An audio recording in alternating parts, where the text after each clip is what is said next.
Bueno, bienvenido a Nueva Acrópolis, a este ciclo de la naturaleza, de filosofía y naturaleza, dentro del ciclo del Día Mundial de la Tierra y bajo el lema Hacia la unidad a través de la diversidad, que de alguna forma en las dos ponencias que hemos preparado hoy, tanto la de Antonio como la mía, pues se recoge esa idea de una naturaleza en la que, a pesar de la diversidad y de las muchas partes que la componen, siempre subyace o siempre está presente ese sentido de unidad. Y de alguna manera esa visión de la naturaleza nos lleva a poder acercarnos a ese sentido o a encontrar ese sentido de unidad, o no solamente el sentido, sino la unidad inherente a todas las cosas, que en parte de eso se trata. Entonces, este año lo hemos convocado, como todos los años, en una actividad que se hace a nivel internacional en Nueva Acrópolis, y este año en Granada hemos hecho esta charla, esta mesa redonda o recorrido filosófico, y el sábado tendremos también un sendero sin huella ecológica, porque de alguna manera la naturaleza se le rinde culto en su contacto, ¿no? y cuidándola como también nos cuida ella a nosotros. Así que las dos charlas que tenemos hoy van sobre dos filósofos que tratan o tienen un sentido de la naturaleza con un sentido panteísta, es decir, con una unidad, como decía hace un momento, como son Giordano Bruno, del que va a hablar Antonio Martínez, y como es Goethe, Johann Wolfgang von Goethe, que es de quien voy a hablar yo. Entonces va a empezar unos 15-20 minutos cada uno para dar algunas ideas que nos puedan servir y que nos resulten útiles y que también podamos llevar a la práctica en nuestro contacto cotidiano con la naturaleza, que no solo el campo, sino que también el contacto que tenemos entre nosotros, los unos con los otros, y también el contacto que tenemos de nosotros con nosotros mismos, porque la naturaleza, al fin y al cabo, lo es absolutamente todo. Así que cuando quiera, Antonio, tuya es la palabra. Sí. Buenas tardes. Con esta idea última que dice Juan Manuel de que podamos extraer algún aspecto práctico, nos interesa especialmente en nuestra escuela, porque justamente Acrópolis estamos rescatando ese sentido prístino y original de la filosofía como una manera no solo de entender la vida, sino de poder vivirla, ¿no? Y bueno, en lo que atañe a Giordano Bruno, la verdad es que la visión de la naturaleza entendida como el mundo ordenado es similar al mundo greco-romano, ¿no? Giordano Bruno extrae también del mundo griego esta visión. Si vamos a entender por naturaleza ese caos en el que Teos se ha introducido, ¿no? La naturaleza como el mundo ordenado, ¿no? No es patrimonio del mundo griego, ni muchísimo menos, ni de Giordano Bruno, sino que esto lo vamos a encontrar en muchos otros horizontes culturales y filosóficos, ¿no? Pero valga como definición esa idea, ¿no? De la naturaleza como el mundo ordenado, ¿no? El mundo en general, ¿no? Giordano Bruno habla mucho de la naturaleza en muchos textos. Lo hace en el de Inmenso, en el de La Causa, lo hace en Los heroicos furores. Siempre va a aprovechar porque esta idea para él es fundamental y es una idea que va a chocar frontalmente con la visión cristiana del momento. Estamos hablando de la segunda mitad del siglo XVI. Giordano Bruno muere en 1600, ajusticiado o asesinado o quemado por la Inquisición, y este era uno de los elementos, digamos, que generaron ruptura, ¿no?, con la visión cristiana, ¿no? Porque para él la naturaleza es fundamentalmente mediadora entre el ser humano y Dios. Para Giordano Bruno, filosofía y ciencia son lo mismo. Esto también era algo común en el Renacimiento. Todavía no se había producido esa compartimentación de las diferentes ramas del saber, y por eso tenemos la idea, que es real en general, de que un hombre del Renacimiento o una mujer del Renacimiento le interesaba todo, le interesaba el arte, le interesaba la música, le interesaba la ciencia, y ciertamente así. No se había producido todavía esa ruptura de unas ciencias con otras, ¿no?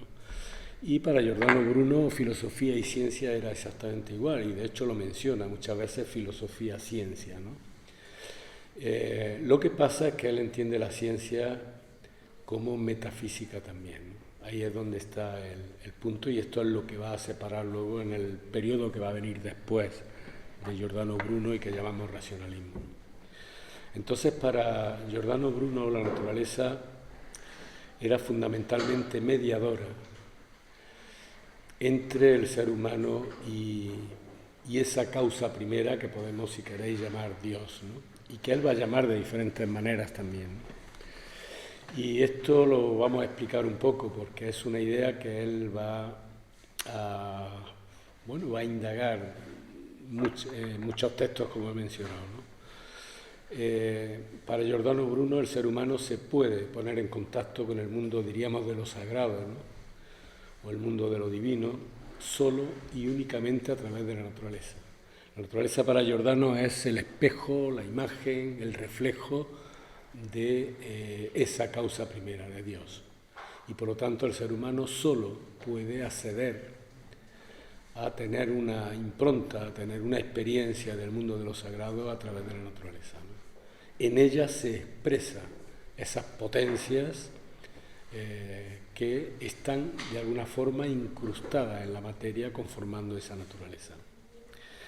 Y esta imagen va a ser tan potente para Giordano que va a insistir permanentemente en ella, ¿no? La ruptura con el mundo de su tiempo, con el mundo, la visión cristiana de la naturaleza y del mundo es evidente, ¿no? Pensar que para el cristianismo en ese periodo, y ya desde antes, la naturaleza sí había sido creada por Dios, pero Dios estaba alejado de ella. Dios crea algo en lo que luego no habita, ¿no? Y además la naturaleza va a ser creada para servicio del hombre. El cristianismo tiene una visión, una cosmovisión muy antropocéntrica. De alguna forma, Dios está ajeno a algo que Él mismo ha creado, ¿no? Y esa ruptura que va a suponer el que Giordano insista en la idea de que solo a través de la naturaleza el hombre puede contemplar esa visión, puede contemplar, digamos, a Dios, pues es muy rupturista, ¿no? Después, porque voy a mencionar también otro concepto de lo uno y de la unidad y de a qué llama Giordano Bruno Dios, pero después sí aportaré, siguiendo tu recomendación, algo que nos pueda resultar práctico, ¿no? Para Giordano Bruno, la naturaleza es una, o si queréis, el mundo es uno. De la misma manera que hay una causa primera que es una, el reflejo de esa causa, que es el mundo, la naturaleza, también es una. Y esto es muy interesante y muy, digamos que se está retomando esta idea en muchos ámbitos, ¿no? En el sentido de que por más que la experiencia que podamos tener nosotros a nivel cotidiano, de que, bueno, existe lo uno como una idea, sí, pero nuestra experiencia de la realidad es que es múltiple, son muchas cosas y muy diferentes unas de otras, ¿no? Incluso muy contradictorias, ¿no? Sin embargo, Bruno va a insistir en que esa naturaleza, además de infinita, es una. Y que de alguna manera todo está construido, confeccionado, generado o emanado, de tal manera que todas las cosas son una unidad, todos los seres son una unidad que contienen otras unidades, que a su vez contienen otras unidades, que a su vez contienen otras unidades. Y esto es muy interesante porque la experiencia, en la medida que también la ciencia nos ha ido aportando muchas visiones de los mecanismos de la propia naturaleza, pues vemos que efectivamente es así, ¿no? Es decir, nuestro propio cuerpo físico está conformado por unos cuantos trillones de células que son unidades funcionales, cada célula, pero esa célula a su vez se agrupa a otras, forma un tejido que tiene también su singularidad, su unicidad. Los tejidos conforman órganos, los órganos sistemas, y al final tenemos un cuerpo que tenemos una visión muy clara de que es una unidad, pero que está conformada por muchísimas unidades.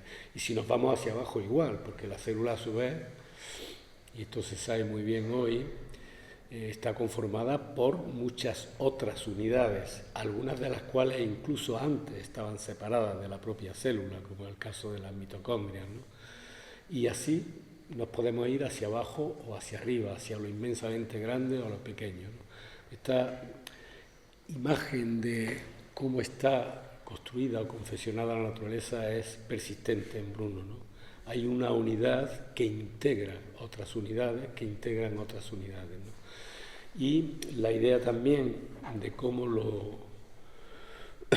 digamos, los elementos contrarios se agrupan, se armonizan entre sí, también va a estar presente permanentemente desde que, bueno, Nicolás de Cusa introdujo en Occidente ese principio de la complementariedad de los opuestos que causó furor en el Renacimiento y que Bruno, por supuesto, recogió también, ¿no? Es decir, todo el mundo manifestado está conformado por contrarios, por opuestos, pero esos opuestos se complementan, conformando una unidad. Y esos opuestos nosotros los vamos a poder contemplar como armonizados siempre que veamos la unidad que los contiene. Y por eso es tan interesante la visión bruniana de la naturaleza, porque nos va a permitir entender una de las grandes leyes de esa propia naturaleza. Y más allá de esas partes que componen la unidad, todas juntas, de alguna forma, conforman un único ser infinito, que es la naturaleza. El concepto de Dios para Giordano, Dios habla de que el ser humano a través de la naturaleza sí va a poder percibir, va a poder experimentar la presencia de lo invisible, es decir, de lo sagrado, pero nunca va a poder llegar a esa causa primera, a lo uno, que llama también Dios. Él le da el nombre griego de Apolo, ¿no? Para Giordano Bruno, ese Dios desconocido, ese enigma último, ese enigma que es el principio, le llama Apolo y habla que para el ser humano es imposible llegar, pero sí puede alcanzar de alguna forma algunos aspectos en los que se expresa esa unidad que llama Apolo, ¿no?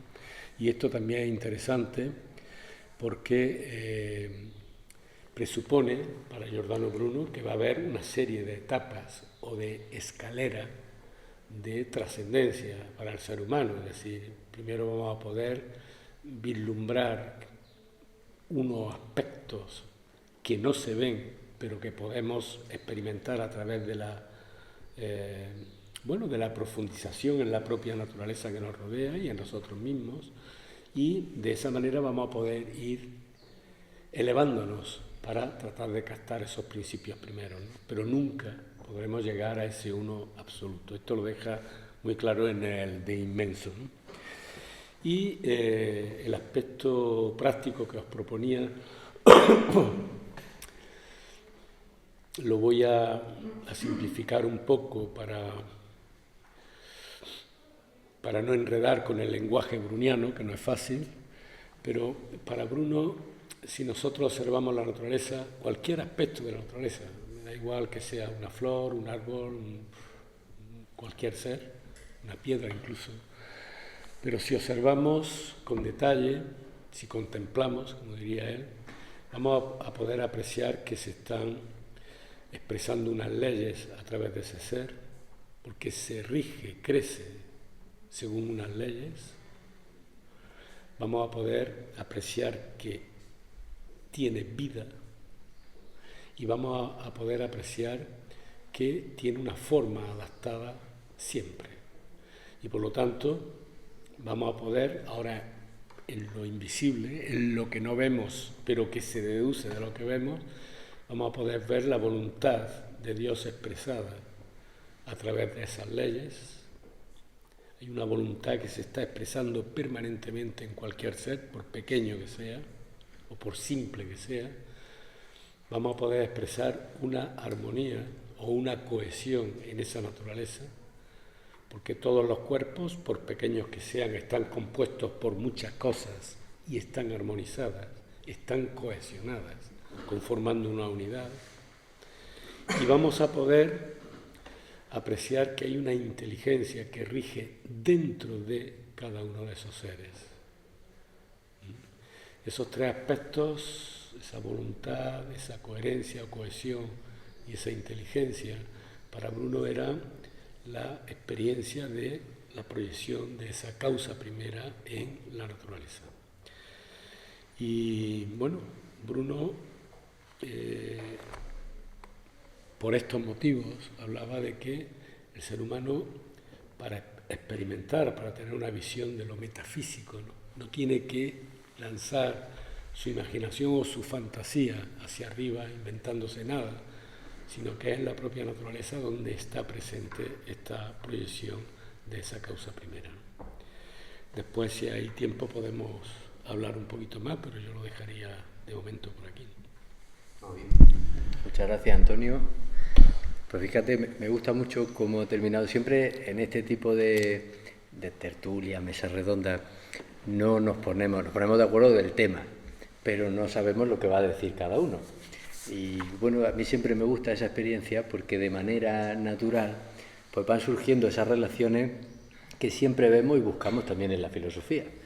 Y terminaba Antonio con ese ejemplo de cómo nos podemos acercar a la naturaleza para tratar de percibir o de captar o de intuir. Y eso es muy de Goethe. Goethe evidentemente tiene influencia de Bruno, igual que de Nicolás de Cusa, igual que va a tener también de Spinoza o Leibniz, y de alguna forma esa visión panteísta de la naturaleza. Un panteísmo porque, como decía Antonio, en boca de Bruno, eso divino, eso sagrado, eso invisible está en todas las cosas. De alguna forma no hay una dualidad, sino que hay una unidad. Por eso decíamos que es inherente. No separamos, no podemos de hecho separar ni tratar de alcanzar algo como si estuviera aparte, porque está en la propia naturaleza. Y los estudios de Goethe le llevaron a acercarse a esa idea precisamente haciendo estudios de biología. En concreto él tiene toda una teoría de las plantas, un estudio de las plantas, además de los colores. Es decir, Goethe fue una persona, aparte de un poeta y un literato maravilloso, fue también un científico y un filósofo. O sea, aunque estamos ya a caballo entre el siglo XVIII y siglo XIX, que es el tiempo que le toca vivir a él, todavía queda algo de ese regusto renacentista. O sea, podemos ver, Nietzsche de hecho decía que Goethe representaba o era quizá el último ser humano renacentista en ese sentido que había habido, ¿no? Y se lamentaba porque ya no había personas, seres humanos así. ¿Y por qué era así? Porque tenía un interés general, muy natural, por acercarse a la naturaleza y a todas las cosas desde una visión poliédrica, es decir, sin separar, sin dividir. Hoy que vivimos en una sociedad muy especializada, en la que todo de alguna manera se disecciona, se corta, se separa, se divide, la visión de Goethe es precisamente no la contraria, sino complementaria a esa. Porque no dice Goethe que tampoco se analice algo en concreto, pero siempre tenemos que tener una visión de unidad. Para Goethe la naturaleza es algo, y es interesante la idea que tiene, es algo que no se puede definir. Por mucho que queramos definirlo, no lo podemos definir. No se puede establecer a través de listas, de esquemas, no se puede determinar a través del peso y de la medida. Es decir, hay una parte de la naturaleza que sí, pero la naturaleza toda no. Entonces, cuando hacemos eso, cuando la partimos, cuando la dividimos, nos encontramos que lo que la estamos es limitando. Y lo que va a hacer el ser humano es antropomorfizar, es decir, como decía Antonio, reducir a su medida, a la medida de su limitada capacidad, todo aquello que de alguna manera pasa por sus manos. Al limitarlo, evidentemente, lo reducimos y no podemos hablar de una visión completa de esa naturaleza. Para Goethe también hay una idea de la naturaleza muy propia. Heidegger la definía así, como physis, como algo que brota, algo que surge, algo que al fin y al cabo está en movimiento. Es una idea que ya vemos en los filósofos presocráticos, que la naturaleza está en permanente movimiento. Y de hecho, cuando nosotros castamos, estamos castando un instante. Una idea además muy de Goethe, que aparece, por ejemplo, en Fausto muchas veces, el instante eterno, porque de alguna forma en ese instante se ve contenido ese movimiento, pero no deja de ser una fotografía. Un poco lo que nos pasa a nosotros cuando estamos contemplándonos a nosotros en una foto antigua. Estamos viendo un instante y de hecho surge una cierta contrariedad, porque uno tiene una visión de sí mismo como un continuo, como si hubiésemos sido lo mismo. Cuando aparece esa fotografía, al menos desde lo físico ya nos surge un choque, ¿no? Sobre todo las típicas fotografías que vemos que tenemos de hace 20 o 30 años y de golpe uno las coge y ve que realmente hay una diferencia palpable que no ha percibido por el paso de los años. De alguna manera uno siente que es otra persona. Pero solo la fotografía no viene a nuestra mente. Cuando la contemplamos nos viene también una emoción, una idea, un recuerdo. Y todo ese recuerdo es un instante también, ese momento. De hecho, llamamos a la fotografía una instantánea. Para Goethe, al estar la naturaleza en movimiento permanente, siempre está creando nuevas formas. Y quizá aquí hay que hacer una acotación importante, porque, claro, el observador de la naturaleza se convierte en sujeto y convierte a la naturaleza en objeto. Para Goethe eso es un error de cálculo y de entrada, porque de alguna forma el ser humano hacer eso hace lo que decía Antonio, se separa de la naturaleza, la contempla como si fuese algo ajeno a sí mismo, algo que es digno de estudio, de análisis, sin darse cuenta que la naturaleza lo conforma todo, aún él mismo, que nosotros somos parte de la naturaleza. Es como si de alguna manera nos abstrajésemos cuando hacemos ese ejercicio y de alguna manera también la limitamos porque al convertirnos nosotros en sujeto es como si tuviéramos un poder absoluto sobre esa naturaleza. Y de hecho, también como decía Antonio, y es algo muy propio de nuestro tiempo, de nuestra cultura, al hacer eso también siente uno que tiene el poder de dominarla, de constreñirla, de someterla. Y esa es, de alguna forma, también una o varias de las características de nuestro tiempo que nos han llevado a someter a la naturaleza, a alterarla, a deteriorarla también, considerándola como si fuese algo que estuviese a nuestro servicio. Entonces, esta idea es interesante porque para Goethe la naturaleza es siempre nueva. Yo creo que también, si vemos ahora al ser humano de la misma manera, vamos a comprobar que efectivamente estamos hablando de lo mismo. Es decir, cada uno de nosotros, cada día que nos encontramos, ya somos distintos, somos algo nuevo, hay algo que ha cambiado. O sea, podríamos decir que cada vez que nos vemos nos estamos volviendo a conocer.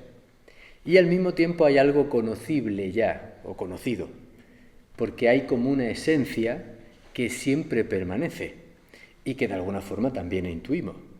Por eso no nos resultamos extraños a pesar del cambio. Y por eso incluso, a pesar de estar varios años sin vernos, cuando nos encontramos de nuevo, nos seguimos reconociendo.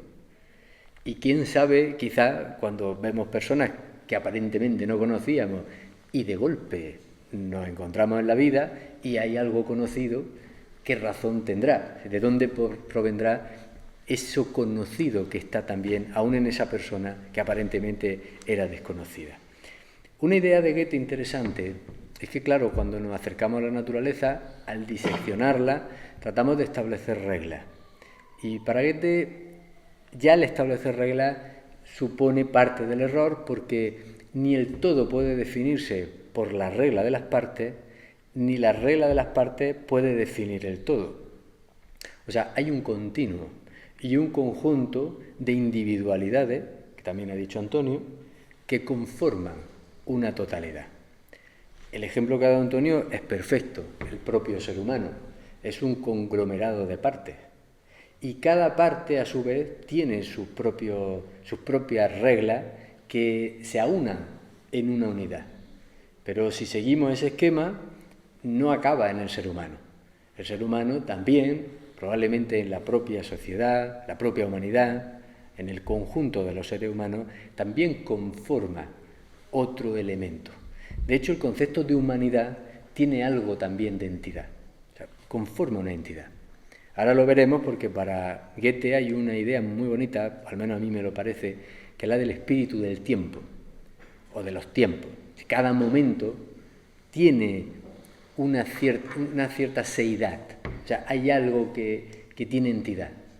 Por eso reconocemos los tiempos y decimos que de alguna manera hay épocas, e incluso le ponemos un nombre distinto. E incluso también le ponemos un nombre a las generaciones, como si esas épocas diferentes no pasaran desapercibidas a los sujetos que les toca vivirlas. Entonces, esa idea conforma esa unidad de la que estábamos hablando. O sea, hay un continuo también en toda la naturaleza. A pesar de que nosotros, por nuestra conciencia de ser, pareciera como que nos separamos. La naturaleza, para la visión científica moderna, está muy en relación a la forma, ¿no? El Gestalt, que es de alguna manera la manera de definirla, representa la forma en sí. Y para Goethe esa forma es un instante. Por eso él utiliza mucho una idea muy propia del romanticismo alemán, que es el Bildung. El Bildung que podríamos traducir, probablemente mal, pero lo traduciríamos para más o menos entenderlo, por formación. Es decir, cuando contemplamos la naturaleza estamos contemplando algo en formación. Y esta idea me lleva siempre a Ortega, ¿no? Cuando habla de que vivir, ¿no? Es un gerundio, estamos viviendo, estamos siendo, o sea, todos nosotros, la naturaleza, es algo que se está conformando y que nada llega a la perfección, todo tiene un proceso de evolución, pero no definitivo.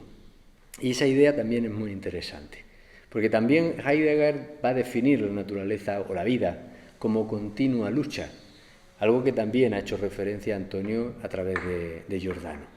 Es decir, Nicolás de Cusa hablaba de la coincidentia oppositorum, hablaba de que esa unidad de la naturaleza debía necesariamente contener los contrarios. Y para nosotros es una ruptura de nuestros conceptos, porque el problema nuestro es que como hemos reducido la naturaleza a nuestros propios límites, y son límites de alguna forma mentales, son límites duales. O sea, hemos dividido cuanto menos toda la naturaleza en sí en pares de opuestos. Entonces, por ejemplo, el reposo y el movimiento, la paz y la lucha, la construcción y la destrucción, la vida y la muerte. O incluso tenemos patrones de espacio y tiempo. Por ejemplo, nos resulta muy difícil entender algo que no tenga un principio y un fin, a la hora de definir cualquier cosa. O sea, nos resulta difícil considerar que a pesar de que se marchiste la flor o se seque la planta, la vida una que contiene esa planta, sigue viviendo. Y aún la nuestra también, y la de toda la naturaleza. Pero necesitamos ponerle un fin y un principio. La idea incluso oriental de los Manvantara y los Pralayas, ¿no? Que podemos traducir un poco a la visión científica más contemporánea, ¿no? Como el Big Bang y el Big Crash, ¿no? Un universo que surge de alguna manera de una unidad, se va a expresar en una multiplicidad, pero luego tiene un regreso de nuevo a la unidad. Para nosotros tiene que tener un principio y un fin, pero incluso para la mentalidad oriental sería un continuo, sería una respiración, una forma de respiración, una contracción y una expansión, que nunca es definitiva porque siempre es cambiante. Esto lo observa Goethe cuando está estudiando la metamorfosis de las plantas, que es uno de sus libros más bonitos dentro de su visión científica. Y él va a observar, viendo las plantas dicotiledóneas, cómo en su proceso de crecimiento las partes contienen el todo, un elemento muy interesante, y al mismo tiempo que el proceso de crecimiento que tienen, o de desarrollo, es siempre polarizado. Es un crecimiento que se expande y se contrae. Es muy bonito ver estos vídeos en los que se puede ver, por ejemplo, una planta crecer o una flor cuando está floreciendo y se ven en cámara rápida y se ve ese movimiento, así como una contracción y una expansión. Para Goethe, cuanto mayor es la contracción, mayor es la expansión. Y en ese proceso de contracción y expansión hay un crecimiento gradual, que esa es la otra idea, polaridad y crecimiento gradual. Estas dos ideas aparecen muy bien reflejadas en el caduceo hermético, como esas dos fuerzas que también podemos ver con Ida, Pindala y Sushumna, ¿no? Como esa integración de contrarios, esas dos serpientes que se enroscan, pero que ascienden hacia arriba. O sea, el crecimiento gradual va a ser una constante, al menos en la perspectiva de la naturaleza de Goethe. Es decir, toda la naturaleza tiende hacia arriba. Por lo tanto, podríamos decir que tiende a lo sutil, a lo espiritual, llamémoslo como queramos, pero hay un crecimiento, hay un desarrollo, las cosas se van volviendo cada vez más perfectas, a pesar de que no hay una perfección absoluta, pero siempre se produce ese desarrollo. Si lo llevamos a nuestra vida, vamos a ver cómo también nuestra vida se desarrolla muchas veces a través de ciclos de contracción y de expansión. Es como ponemos muchas veces el ejemplo de dar 2 pasos para adelante y 1 para atrás. De manera que a veces nos da la sensación de que estamos retrocediendo, pero sin embargo es que estamos avanzando. Lo que pasa es que no es un avance lineal, lo cual nos puede frustrar en algunas ocasiones, porque nosotros estamos tratando de esperar ese avance en cualquier disciplina que queramos aprender, ya sea tocar un instrumento, practicar un deporte, avanzar en una enfermedad. Nuestra percepción va a ser que nuestro avance va a ser lineal, va a ser rápido. También nuestro avance espiritual, nuestra conciencia. Sin embargo, vamos a comprobar muchas veces cómo tenemos esas pequeñas ida y venida. Y en más tiempo o en menos tiempo van conformando también las luces y las sombras, la noche y el día. El problema nuestro, para Goethe, lo recoge también de Spinoza, que lo define así, ahora lo leeré porque lo define muy bien, pero uno de los problemas nuestros es que partimos de una capacidad limitada de percibir la naturaleza. La naturaleza, en su manifestación absoluta, se nos escapa a nuestros propios límites. Aunque en esa soberbia propia del ser humano consideramos que sí podríamos asirla, o sea, sí podríamos cogerla, tomarla, comprenderla. Para Goethe esos límites de alguna manera los tenemos y podemos ir avanzando también en esa contracción y esa expansión, pero no de manera definitiva. Es decir, poco a poco podemos ir ampliando nuestro rango de conciencia. Algo que vemos también en nuestro propio desarrollo natural a lo largo de la vida. No es lo mismo la conciencia que teníamos cuando éramos niños que cuando somos adultos. Es decir, al final hemos podido echar más luz, arrojar más luz en nuestro entorno, como estos juegos de ordenador que uno va descubriendo partes y se van iluminando, y ahora uno va conformando un mapa de la vida. Y al final ese mapa lo asume su propia conciencia, porque una vez las cosas se ven, no se pueden dejar de ver. Por muy dramático que incluso puede llegar a ser esto, porque a veces nos gustaría poder volver a ser como cuando éramos niños y no veíamos muchas de esas cosas. Pero una vez ya la hemos visto, hemos ampliado ese rango de conciencia. Y aquí nos vamos a tratar de alcanzar, ampliando esa conciencia, esa integración de contrarios de la que hablaba Nicolás de Cusa, Giordano Bruno y también Goethe, tratando de integrar esos polos opuestos. También a Jung, en su biografía, Carl Gustav Jung, cuenta cuando era niño cómo le resultó un contraste fuerte cuando se acercaba a la visión religiosa, en este caso protestante, de la división entre el mal y el bien. Y le resultaba difícil entender que hubiese un Dios absoluto en el cual no estuviese incluido el mal, como un contrario. Evidentemente, si la naturaleza conforma una unidad, todo está incluido, no puede escaparse de esa unidad nada, y más si hablamos de una unidad absoluta. Por lo tanto, también estamos de alguna manera atribuyendo criterios morales a la naturaleza. Algo que es curioso, sobre todo cuando la gente analiza el comportamiento animal en la naturaleza y tratamos de buscar una cierta moral en ese desarrollo de la naturaleza. Desde luego, si la naturaleza tiene alguna moral, no es exactamente la humana. O sea, tiene otros criterios, Probablemente el criterio de economía sea uno de ellos, no de economía en cuanto al dinero, sino de la propia energía, de la preservación de la vida. Hay una fuerza potente en la naturaleza, bellísima, como son, y que podemos ver en nosotros, los instintos. La propia naturaleza va a hacer que prevalezca esa vida, que se mantenga, y de alguna forma al hacerlo está manteniendo la unidad de todas las cosas. Los seres humanos no lo notamos porque somos como muy independientes, o al menos nos creemos que somos muy independientes. Pero cuando ven un conjunto de animales, ya sea un cardumen de peces o, no sé, cualquier especie animal gregaria, vamos a ver cómo ese instinto trata de preservar la unidad del grupo, trata de proteger la vida en sentido absoluto que hay y que se está manifestando en ese grupo animal en concreto. Pero si seguimos viendo hacia arriba nos pasa lo que decía Antonio, vamos a seguir viendo cómo se expresan esas leyes potentes y bellas, como decía hace un momento, y que van permitiendo que todo se vaya expresando. Y aquí aparece otra dualidad con la que chocamos, que es la dualidad espíritu y materia, que también separamos. Tratamos de dividirla, tratamos de ver o tratar de saltar de una parte material a una parte espiritual. Sin embargo, también es un continuo. Y ese continuo también nos choca con un criterio epistemológico, es decir, de acceso al conocimiento. Nuestra forma de acceder al conocimiento también choca con otra dualidad de entrada, que es objetivo y subjetivo, que lo decía hace un momento cuando empezaba mi intervención. Claro, tenemos que aprender a contemplar la naturaleza de una manera que pueda de alguna forma superar esos límites dualistas, por lo menos para percibirla o contemplarla, ahora sí con otro órgano, nos diría Goethe, que es el órgano de la intuición.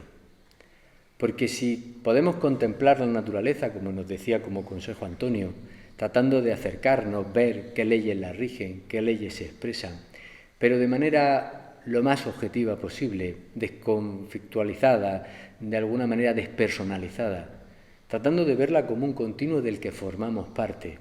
Vamos a ver que se expresa de una forma en la que todo está vinculado. Como decía Whitehead, cada uno de sus lados solo puede explicarse en función del otro. Para Goethe esto es muy importante, porque va a observar cómo toda especie, todo en la naturaleza surge de otro. O sea, los vínculos que a veces son invisibles, pero que también a veces entre nosotros son evidentes, pero también invisibles. Nos sentimos vinculados lo uno al otro, por ideas, por compromiso, a veces por miradas o por algo que uno intuye. Y esa intuición es la que nos quiere llevar siempre Goethe, entendiendo que todo ser viviente no es un ser individual, sino una pluralidad. Si lo entendemos en nosotros y lo percibimos, que conformamos una unidad, lo vamos a empezar a percibir también como seres humanos, como humanidad. Y lo vamos a percibir como humanidad sintiente, pero parte de la naturaleza. Vamos a darnos cuenta que esos vínculos no solamente son entre nosotros, que ya es un paso importante. O sea, yo siempre planteo que para trascenderse a uno mismo vamos a empezar por entendernos lo uno al otro. O sea, pues si ni eso podemos hacer, poco sentido tiene que tratemos de trascender a elementos más abstractos y más complejos, porque ese sería el primer paso. Lo que muchas veces decimos, pensar en plural, aprender a pensar en plural, a pensar en incluir a los demás en cada uno de nuestros actos, en cada una de nuestras ideas, y no dejar de lado, evidentemente, esa naturaleza, que fijaros que es curioso, porque cuando decimos naturaleza tendemos a pensar en el campo. O sea, no pensamos que la naturaleza es todo esto, todo el universo, ese cielo estrellado que miramos por las noches cuando estamos en el campo, porque aquí, por desgracia, podemos verlo poco. O sea, todo eso conforma la naturaleza, todo eso conformamos la naturaleza. Esa idea es importante.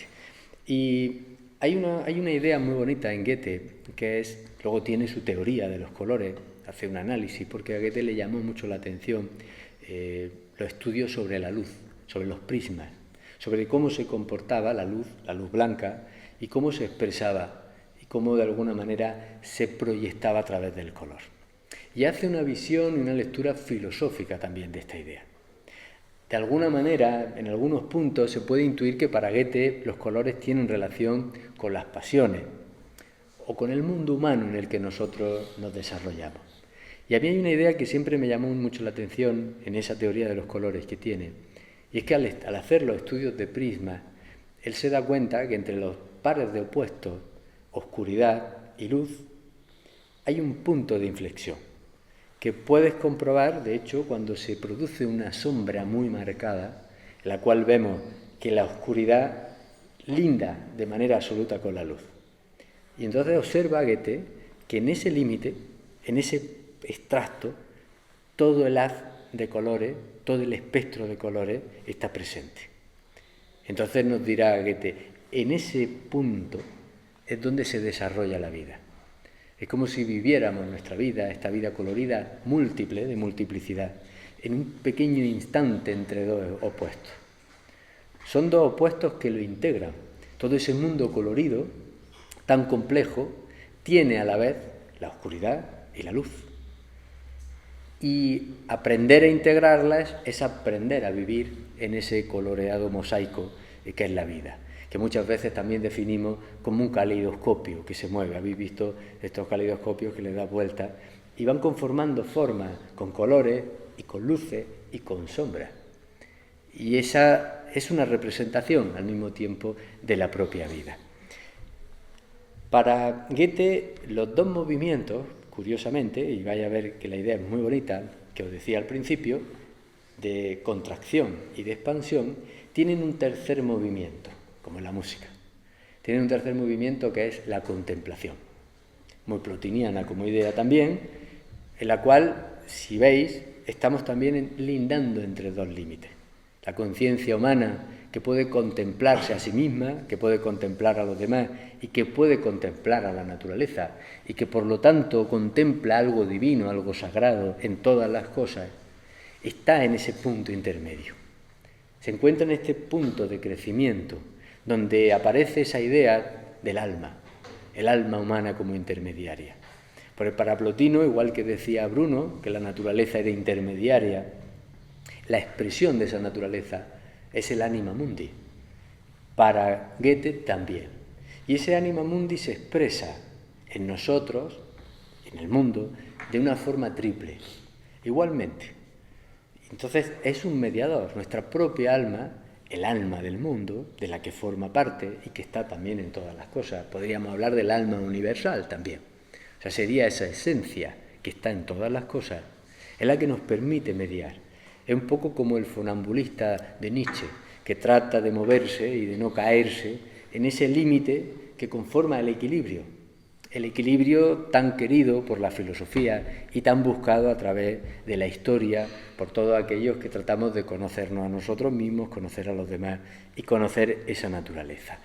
Y entonces se expresa de dos formas que son, como luego Nietzsche desarrollará muy bien, pero que también aparecen en Goethe, los movimientos entre lo dionisíaco y lo apolíneo. Ese irse poco a poco desmembrando y al mismo tiempo reconstruyendo, de manera que en ese proceso estamos viendo la expansión y la contracción. Cada expansión es una vuelta de alguna manera al encuentro, o quizá al revés. Poco importa porque a veces las dimensiones son muy subjetivas. Pero hay un movimiento en el que las cosas vuelven a su centro y un movimiento en el que se expande. De alguna manera se desmembran, que tenemos también mitos bonitos, ¿no?, en los que se representan Uno muy bonito de Bruno es el de Diana y Acteón. O sea, porque de alguna forma para Bruno ese Acteón que contempla a Diana desnuda está contemplando una naturaleza en su esencia.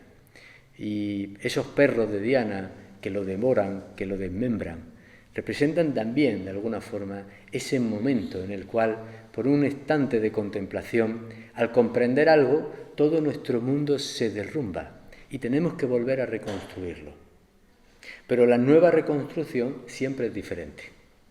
Ese desmembrarse a veces es un instante de nuestra vida, un amor, un desacierto o un desamor, un momento en el que lo estamos pasando mal, el golpe de la muerte o de la enfermedad, la propia edad y el peso del tiempo que nos va haciendo tener que asumir poco a poco, a pesar de que siempre creemos ser lo mismo, que ya no lo somos, y que nuestro tiempo es otro, y que ya hay un tiempo nuevo que no nos pertenece y que pertenece a otras generaciones, a pesar de que seguimos vivos y que seguimos aquí. Y eso implica un desmembrarse y un volver a encontrarse a sí mismo, en el cual nunca somos el mismo. Siempre hay un avance, igual que la planta, igual que la flor. Por eso, como decía Séneca, la senectud debería de ser un florecimiento, porque de alguna manera es una forma de llegar al final. Todo ese esfuerzo de la vida, todo ese esfuerzo de ir desarrollando cada uno de los pasos, llega a un punto en que se expande. Y hay una contracción más fuerte, generalmente más dolor, y al mismo tiempo una expansión más potente. O por lo menos debería de hacerla si podemos acercarnos a ese sentido profundo de la naturaleza. Para Spinoza os decía que o podemos pensar que las cosas son limitadas o que son ilimitadas o que las limita nuestra alma. Y decía Spinoza que tenemos un concepto de infinito en la medida en que podemos pensar que hay una existencia perfecta fuera de la capacidad de aprehensión de un espíritu limitado. Fijaros que esta idea es muy interesante. O sea, viene a decirnos Spinoza, y Goethe también, ya os digo que la influencia de Spinoza es potente, en su teoría de la naturaleza, de hecho, dedica un capítulo a Spinoza, nos está diciendo que cuando hacemos ese esfuerzo de desubjetivación, de salir de nosotros, podemos intuir lo infinito. Podemos intuir algo que por su propia esencia es inalcanzable a nuestros propios límites. Pero podemos percibirlo al aceptarlo, al asumirlo. Porque si ya pensamos que la naturaleza es limitada porque la limita nuestra mente y queremos constreñirla, evidentemente la estamos reduciendo, pero nos estamos también reduciendo a nosotros mismos. Pero cuando hacemos ese ejercicio, ahí se produce un desmembramiento, como el de Acteón. Es una forma dionisíaca de romper los límites de nuestras propias concepciones. Y al romperlo, ya no vemos las cosas de la misma manera. A veces decimos la broma de ya le vemos el cartón al muñeco. Y una vez se lo hemos visto, ya el títere nos resulta extravagante. Tenemos que ir un poco más lejos para profundizar. Y entonces empezamos a apreciar la historia, al autor, a quienes los dirigen, empezamos a ver la obra, empezamos a ver un conjunto un poquito más completo. Hay una frase muy bonita de Goethe que dice, para poder acercarnos a esa visión de la naturaleza, el alma debe hacerse cada vez más simple y tender solo hacia un punto, es decir, que debe sustraerse de toda multiplicidad de relaciones que son causa de confusión. Es un momento, es como esos momentos en los que conseguimos abstraernos y poder ver las cosas en su conjunto. Cuando estamos muy metidos, porque nos duele o porque estamos subjetivizando mucho lo que ocurre, es muy difícil que lo veamos así. Pero en esos momentos de tranquilidad, y para eso pues los ejercicios de relajación, de meditación, que muchas veces hacemos, no son un fin en sí mismos, son un medio. Es decir, nos pueden dar un momento de tranquilidad o de calma, pero si realmente queremos que nos den profundidad en la vida y de alguna manera arañar ese misterio o eso como lo habías denominado tú, habías dicho eso que está oculto, ¿no? Eso que está de alguna manera escondido, vamos a tener que hacer en ese momento el esfuerzo de contemplar simplemente, de percibir, de ver qué es lo que nos dice la propia naturaleza. Y ahí entonces entro ya con lo que voy a terminar, que es una idea muy bonita de Bruno en Los heroicos furores, cuando plantea que la ética, o sea, el ser humano que entiende de alguna manera que hay una ley en la naturaleza, se empieza a sentir parte de ella, se va a expresar de forma ética, natural, no va a tener que crear una ética, va a surgir de sí mismo. Y en esto, decía Bruno, hay algo heroico. Para Goethe también. O sea, el héroe es aquel que se atreve a traspasar sus propios límites, como le ocurre a Fausto. Pasar por aquella puerta por la que todos quieren pasar de largo. Romper de alguna manera esos muros, que son de papel muchas veces, y que cuando los hemos abierto son como pequeñas cavernas, como la de Platón, en la que empezamos a ver un poquito más de luz. En ese esfuerzo hay algo heroico. Entonces dice Goethe, el ser humano pasa a ser otro, sin que quede rastro alguno de sus anteriores virtudes y fallos, pero en su lugar habrán aparecido otros buenos y malos hábitos, y así sucesivamente hasta la última transformación, en la que aún no sabemos cómo vamos a hacer. O sea, la idea, evidentemente no podemos especular hacia dónde va a llegar y si va a haber un fin. Ya de por sí, en el decir último, nos está metiendo en una dualidad de tiempo, de principio y de fin. Pero sí que podemos percibir en nosotros que hay una transformación constante y que en la naturaleza también lo hay. Y hay una frase de Sánchez Meca que he cogido aquí que me gusta mucho.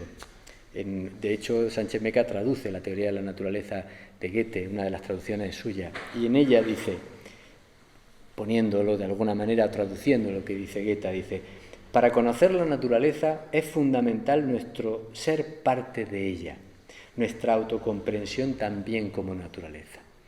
A eso tenemos que llegar, porque un ser humano que integra o que se integra en la naturaleza se va a ir convirtiendo poco a poco en una potencia más de esa naturaleza, en un dígito divino, si queremos llamarlo así, o si queremos llamar divina a esa naturaleza, o sagrada, o a esa esencia.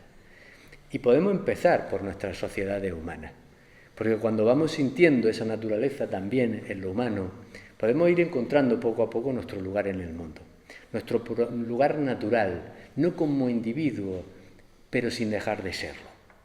O sea, siendo parte y al mismo tiempo un todo. O sea, tratando de buscar un destino común para todos nosotros en el que estamos inmersos, tratando de buscar un hueco en el que podamos cumplir de la manera más natural y mejor posible una función útil también para ese conjunto y que no tiene por qué dejarla de ser para nosotros. No se trata de anular al individuo o al yo, sino de expandirlo, porque en la medida que se expande, uno sigue siendo uno, pero también es ahora a los otros. Muchas gracias.